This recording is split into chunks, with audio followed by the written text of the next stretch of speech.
Hello, hello, hello, this is Frida. Welcome to my channel.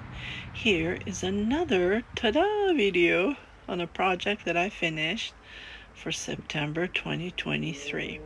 The yarn is from Ice Yarn. It is acrylic yarn, but I fell in love with the color, fall colors.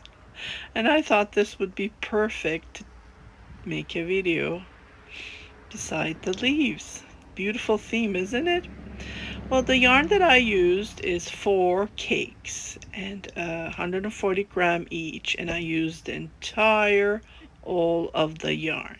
It's a unisex sweater. Everyone can wear it. Plus size, medium to plus size can wear the sweater.